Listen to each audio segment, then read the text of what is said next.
ಮಗಳಿದೆಯೋ? ಕಕ್ಕಸ ಕುಲ ನಿನ್ನ ಇಷ್ಟೊತ್ತಿಗೆ ಅದಕ್ಕೆ ಯಾಕೆ ಬಾಯಿ ಹಾಕಿ ಸತ್ಯ ಹೇಳು ನೀನು? ಅದಲ್ಲ, ರಕ್ಕಸ ಕುಲ ತಿಲಕನೆ, ಹೆಬ್ಬಣ್ಣ ತನಯನೆ, ಹಿಡಿಂಬ ತನಯನೆ, ವಾಯಿಸುತ್ತ ಆಮೇಲೆ ಘಟ್ಟದ ಗುಜ್ಜನೆ. ಏನು ಊರಿನಲ್ಲಿ ಸಿಗುವುದಿಲ್ಲ ಅಂತ ಘಟ್ಟದ್ದೇ ಆಗಬೇಕಾ? ಅದೆಲ್ಲ ಬಡಿಯ ನೀವು ಖಜಾನೆ ಪ್ರಸನ್ನ ವದನನೇ. ಯಾವತ್ತೂ ಅಲ್ಲ, ಒಂದೊಂದ್ಸಾರಿ ಹೌದು. ಹೌದು. ಶೆಟ್ಟಿಗಾರನೇ ನಿನ್ನ ಅಪ್ಪನ ಮೇಲೆ ನೀವು ಶಕ್ತಿಗಾರ, ಓ ನನ್ನ ಮಹಾಪರಾಕ್ರಮಿ. ಹೌದು. ಓ ನನ್ನ ಒಡೆಯೇ. ಎಂತ ಬೊಜ್ಜ ಉಂಟ ಒಡೆಗೆ? ಅದೆಲ್ಲ ನೀವು ನನ್ನ ಒಡೆಯನೇ. ಓ ನನ್ನ ಒಡೆಯನೇ ಸ್ವಾಮಿಯೇ.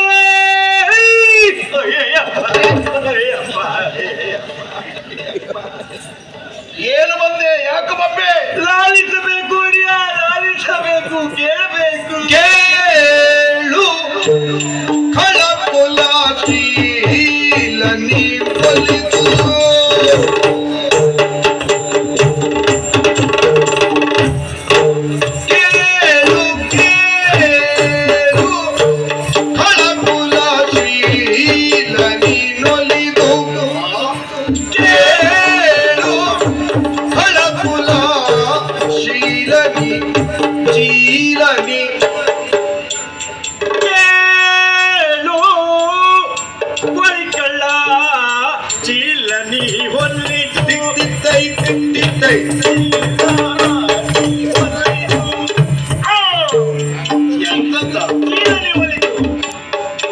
ಶೀಲನಿ ನೊಲಿದು, ಶೀಲನಿ ನೊಲಿದು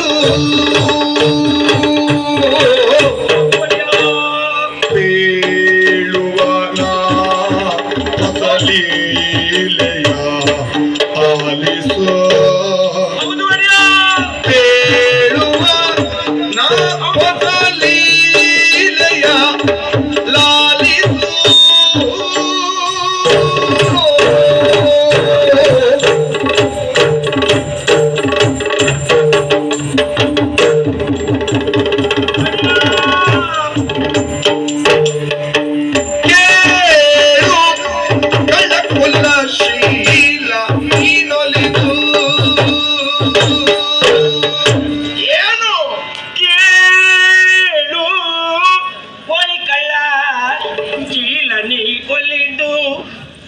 ಕೋಳಿ ಕಳ್ಳ ಚೀಲ ಹೊಲಿಲಿ, ನೀ ಅಂತ ಮಾಡುದು? ಅದೆಲ್ಲ ಪ್ರಭು ನೀನು ಕೇಳು. ಕಾಳ ಕೂಲ ಕಳ್ಳ ಕಳ್ಳ ಕುಲ ಶೀಲನಿ ಶೀಲ ನೀನು ಒಲಿದು. ಹೌದು ಒಡೆಯ, ಒಲಿದೊಲಿದು ಕೇಳಬೇಕು. ಏನು ಹೇಳು ಪ್ರಭು. ನಾ ಇಲ್ಲಿದ್ದವ ಅಲ್ಲ, ಮತ್ತೆ ವನದಲ್ಲಿದ್ದವ. ಓ ವನ ರಕ್ಷಕ. ಹೌದು ಒಡೆಯ.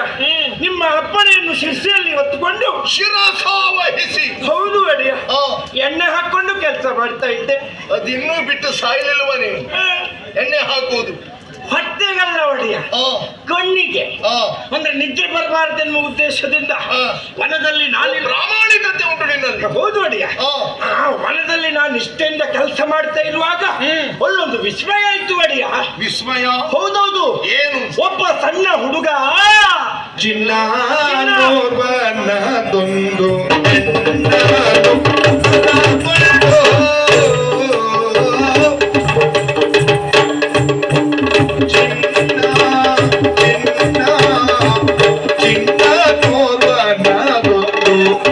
ಹೆಣ್ಣನು ಒಂದು ಹೆಣ್ಣನು ಒಂದು ಹೆಣ್ಣನು ಕರಕೊಂಡು ಚಿನ್ನದೋರ್ವನು ಚಿನ್ನ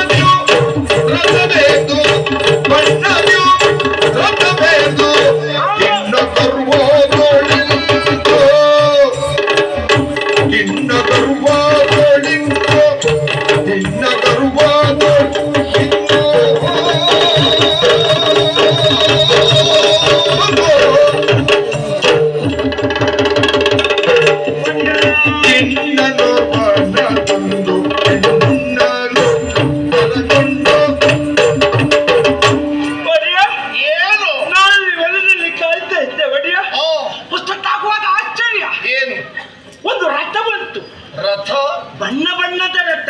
ಓಹೋ ಹೌದು ಒಡೆಯ. ಹಾ ರಥ ಬಂದು ಅಲ್ಲಿ ನಿಲ್ತು. ನೀನೇನ್ ಮಾಡ್ತಾ ಇದ್ದಿ? ನಾನು ನೋಡ್ತಾ ಇದ್ದೆ ಒಡೆಯ. ಓಹೋ ನೀವು ಅಂದಾಜು ಮಾಡಿ. ಯಾರಿಗೆ? ಅಲ್ಲ ವಿಷಯ. ಹಾ. ಹೌದು ಒಡೆಯ. ಹಾ. ಅಷ್ಟೊತ್ತಾಗುವಾಗ ಹಾ. ರಥದಿಂದ ಒಬ್ಬ ಚಿನ್ನ ಅಂದ್ರೆ ಪುಟ್ಟ ಬಾಲ ಅಂದ್ರೆ ಪುಟ್ಟ ಬಾಲ ಹುಡುಗ. ಹುಡುಗ ಪುಟ್ಟ ಬಾಲಕ ಹಾ ಅವ ಇಳಿದ ಒಡೆಯ. ಹಾ ನೀವು ಅಂದಾಜು ಮಾಡಿ ಏನು ವಿಷಯ. ಹಾ ಹುಡುಗ ಮಾತ್ರ ಅಲ್ಲ, ಮತ್ತೆ ಹುಡುಗಿಯ ಹಿಂದೆ ಒಬ್ಬಳು ಹೆಂಗಸು, ಹುಡುಗನ ಹಿಂದೆ ಮತ್ತೊಬ್ಬಳು ಹೆಂಗಸು. ಹೆಂಗಸು. ನೀವು ಅಂದಾಜು ಮಾಡಿ. ಎಂತದ್ದು ಆ ವಿಷಯ. ವಿಷಯ? ಹೌದು ಅಡಿ. ನಾನು ನೋಡ್ತಾ ಇದ್ದೆ.